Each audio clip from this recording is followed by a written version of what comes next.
My fiancé said, "We're using your bonus for my dream bachelorette in Ibiza. The wedding's about me." I smiled. "You're right." Then I booked her the full trip, called the venue, and postponed the wedding indefinitely. She landed a missed calls and a text. "Enjoy your trip." Original post. I, 34 male, have been engaged to my fiancé for about 11 months. We were supposed to get married in 6 weeks.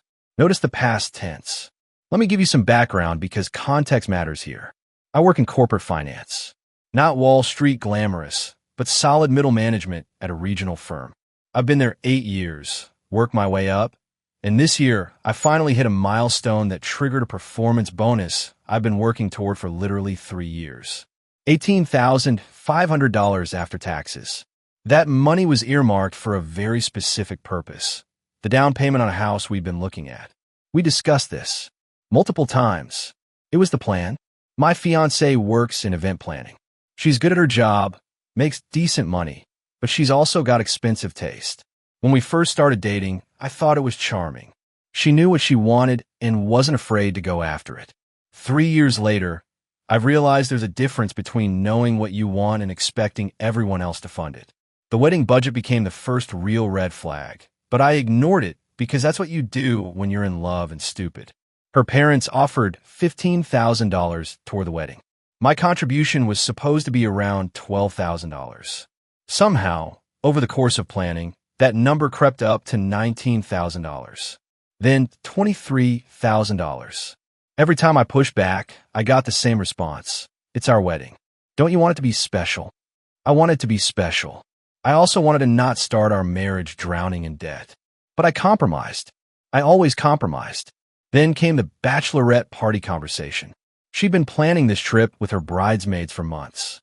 Originally, it was supposed to be a long weekend at a beach resort domestically. Reasonable. Fun. Within everyone's budget. Then one of her bridesmaids suggested they upgrade to an international destination. Specifically, a club-hopping extravaganza in Spain. 7 days. VIP everything. The whole 9 yards. The estimated cost per person was around $4,200. Her maid of honor had already started collecting deposits from the group. Everything was moving forward. Here's the thing. My fiancée expected me to cover her portion. Not ask me. Expected. We were sitting at dinner 2 weeks ago when she brought it up. "So, I need to talk to you about the trip budget," she said, casual as anything. "What about it? The girls are all paying their share, but obviously I'm the bride, so I shouldn't have to pay for my own bachelorette. That's tacky." I set down my fork. "Okay, so who's covering yours?" She looked at me like I'd asked something incredibly obvious. "You are. Obviously. That's over $4,000. And you just got that bonus. It's not like you don't have it. That money is for the house down payment. We talked about this." This is where she said the thing that broke something in me. She actually rolled her eyes, and said, "We're using your bonus for my dream bachelorette. The wedding is about me. The bride. Everything else can wait. We'll figure out the house later." I sat there for a moment, just processing. Not the words themselves, but the tone. The absolute certainty that my money was her money, that my plans were subordinate to her wants, that later was an acceptable answer for our shared future while now was mandatory for her party. Something clicked off of my brain. That cold, detached feeling I'd heard other people describe but never experienced myself. I smiled. "You're right," I said. "I'll book it tomorrow." She beamed, kissed me, told me I was the best and that she knew I'd come around. Went to bed happy. I stayed up until 2 a.m. First, I logged into the travel site and booked her the full trip. Flight, hotel, the VIP package her friends had been coordinating. Put on my credit card. $4,847, including travel insurance. Done. Then I pulled up our wedding vendor contacts. The venue, the caterer, the florist, the photographer, the DJ.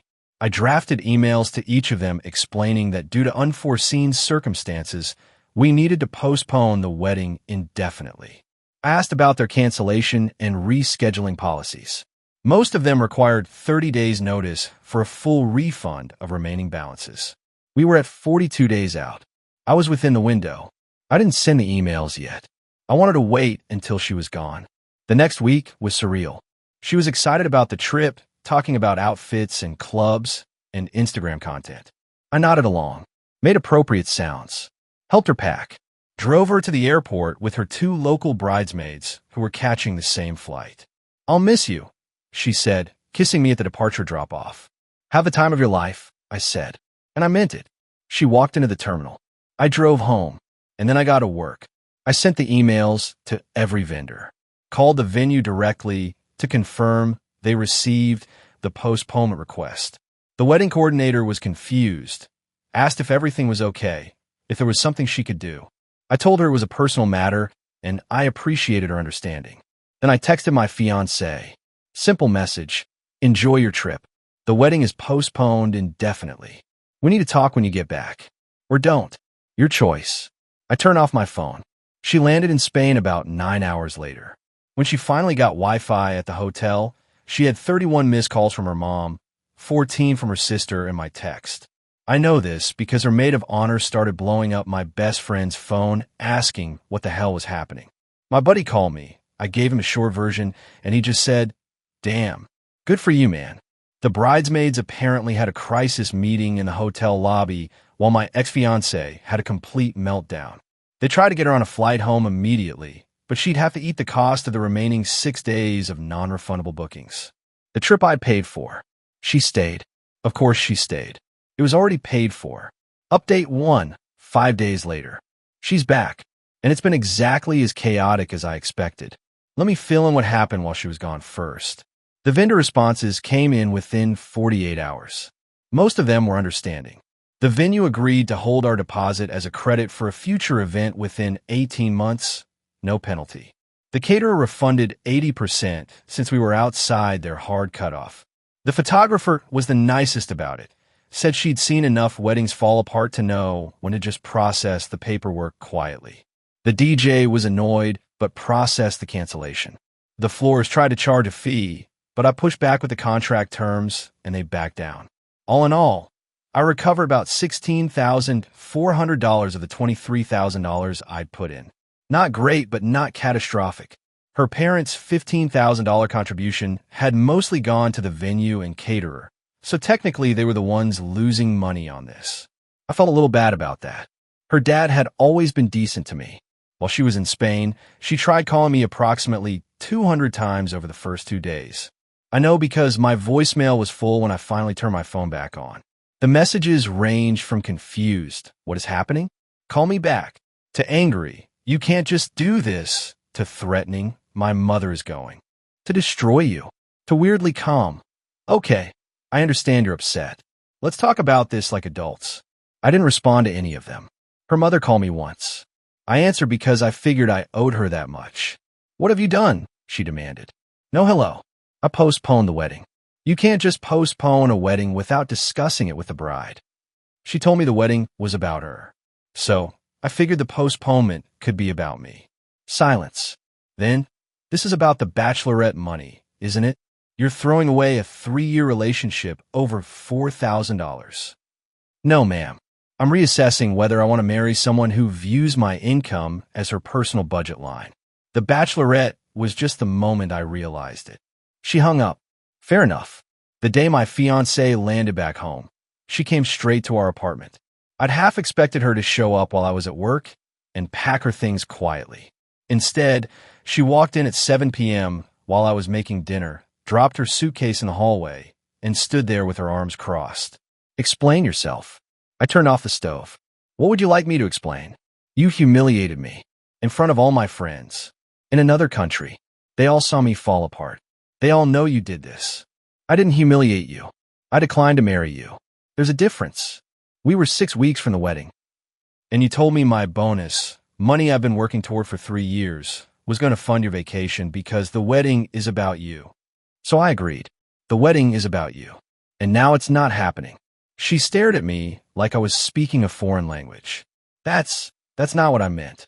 "What did you mean?" "I meant the wedding day. The event. Not the entire concept of us getting married.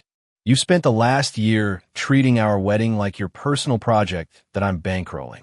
Every time I try to set a budget, you push past it. Every time I express concern, you told me to stop being cheap. When I got a bonus I'd been planning to use for our house, you announced, not asked, announced, that it was going toward your party. At what point was any of this about us? She didn't have an answer for that. Just stood there, jaw tight, eyes wet. I paid for your trip, I said. All of it. You wanted your dream bachelorette, you got it. Consider it my parting gift. You're parting. Are you breaking up with me? I'm saying the wedding is off. What happens next is up to you. But I'm not going to pretend the last year hasn't shown me exactly who I'd be marrying. She grabbed a vase off the side table, one she'd picked out, ironically, and threw it at the wall. Didn't hit me. Didn't even come close. Just shattered against the plaster. You're going to regret this, she said. Everyone is going to know what you did. I didn't do anything except decline to be an ATM. If you want to tell people that story, go ahead. She grabbed her suitcase, still full from the trip, and left. The next few days were tense. Her bridesmaids reached out to mutual friends trying to get information. Her family was apparently in full crisis mode. I heard through the grapevine that her father was furious, not at me, but at her, because he'd now lost $15,000 and had to explain to his relatives why the wedding was off.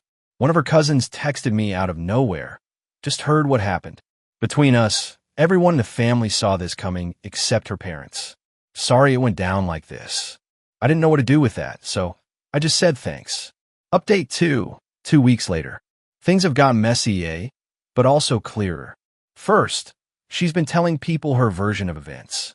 Predictably, it casts me as the villain.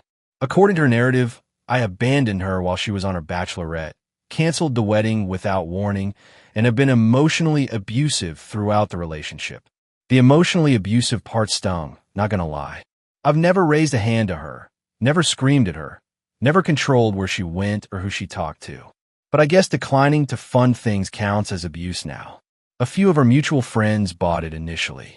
One of them, a guy I've known since college, actually called me to check in with this cautious tone like I might be dangerous. Dude, I said. She told me my bonus belonged to her bachelorette because the wedding is about her. I have the texts. Want to see them?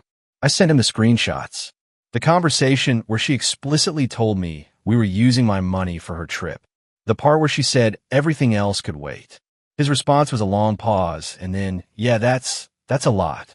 He's still friends with both of us, but he stopped asking me to explain myself after that. Second, her mother escalated. She showed up at my job, just walked into the lobby of my office building and asked reception to page me. I work in a professional environment. We don't do surprise visitors in the middle of the workday.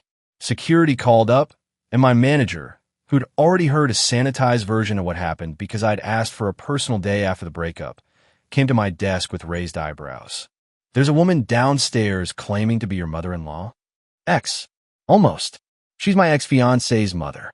Do you want me to have them escort her out? I thought about it. No, I'll go down. But if I'm not back in 15 minutes, call security. I found her in the lobby, arms crossed, purse clutched like a weapon. She'd clearly been crying at some point, though she was composed now. We need to talk. This isn't the place. You won't answer my calls. You won't answer her calls. What choice do I have? I glanced at the security guard, who was watching with that carefully neutral expression. You have the choice to respect boundaries. I don't owe you a conversation at my workplace. You owe us an explanation. You owe my daughter closure. Your daughter threw a vase at my wall and called me abusive to our entire social circle. I don't owe her anything. Her face twitched. She was upset. You blindsided her. I responded to 3 years of being treated like a cash dispenser. The blind side was mutual. She took a breath, changed tactics. Her voice softened. Look, I know my daughter can be intense. She gets that from me. But she loves you. This whole thing, the trip, the budget arguments, that's just wedding stress. It doesn't mean anything. It means everything. It told me exactly how she views our partnership. And it's not a partnership at all. It's a sponsorship. That hit. She flinched like I'd slapped her. You're really not going to work this out? No. She'll move on, you know. She'll find someone else. I hope she does. I hope he has deeper pockets and lower expectations. She didn't have a response to that. Just turned and walked out. I went back to my desk. My manager asked if everything was okay. I said it would be. He nodded and didn't push. Decent guy. Third, the apartment situation. We've been living together for about 18 months. The lease is in my name. She moved in with me when her old place got too expensive. She'd been paying $600 a month toward rent, which was about 30% of the total. Not equal, but something. She came by 3 days ago with her sister to collect her things. I wasn't there on purpose. I'd gone to a buddy's place to avoid any confrontations. She had her keys still, so I just let her handle it. When I got home, the place was half empty. Not in a bad way, actually. Just cleared out. Her decorative stuff, her kitchen gadgets, her throw pillows. The space felt bigger, quieter. She'd left her key on the counter with a note. I'll always love you. But you broke me. I read it twice. Threw it away. Made dinner in my newly spacious kitchen. Here's the part that actually matters, though. Her dad reached out to me directly. Not through her, not through her mom. Just a text from a number I didn't recognize at first. This is her father. I know things are complicated. Can I buy you beer sometime? Just to talk man to man. No agenda. I thought about it for a day. Then I agreed. We met at a low-key sports bar yesterday. He's a decent guy. Works in construction management. Built his business from nothing. Has that old-school provide-for-your-family mentality. We'd always gotten along, even if we weren't close. I'm not here to ask you to take her back, he said right off the bat. That ship has sailed. I just wanted to say, I get it. You do. He sighed. My wife and I, we gave her too much growing up.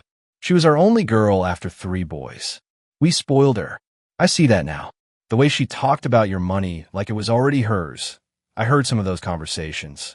I should have said something. Why didn't you? Because I thought you'd handle it.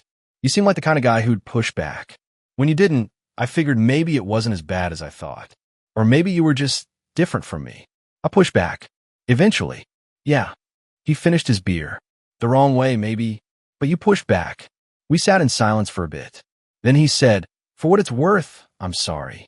About the money. About my wife showing up at your job. About all of it. You deserved better than how this ended. I didn't know what to say to that. So I just nodded. Final update, 3 weeks later. I'm writing this last update because things have settled into something resembling a new normal, and I figured the story needed an ending.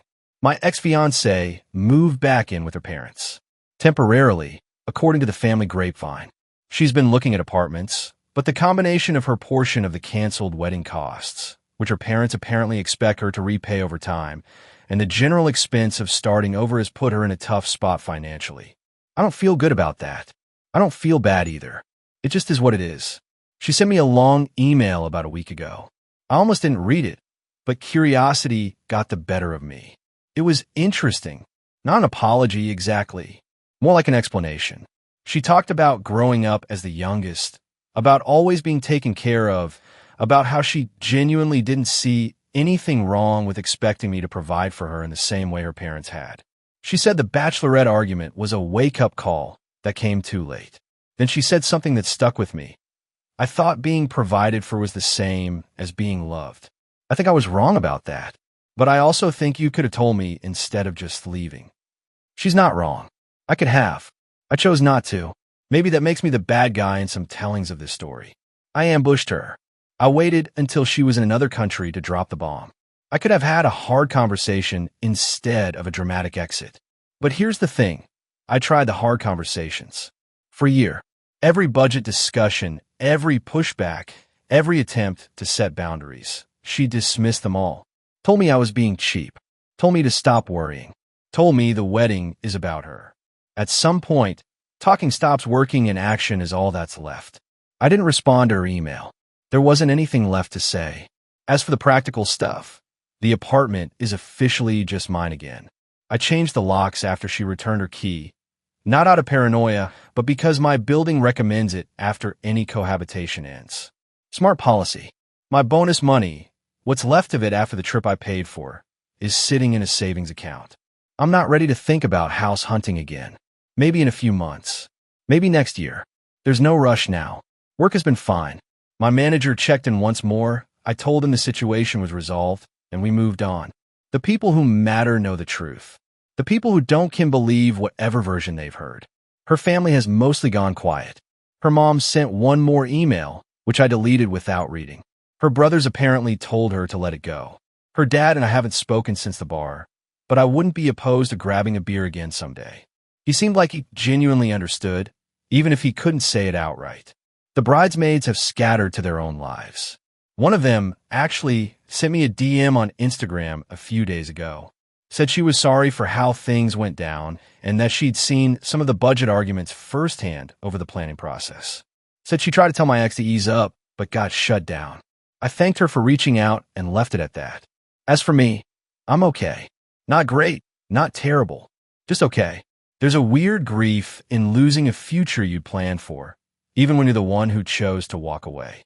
I catch myself sometimes thinking about the house we were going to buy, the life we were going to build, and then I remember why it fell apart, and the grief turns into something colder. Relief, maybe, or just clarity. I've started cooking more.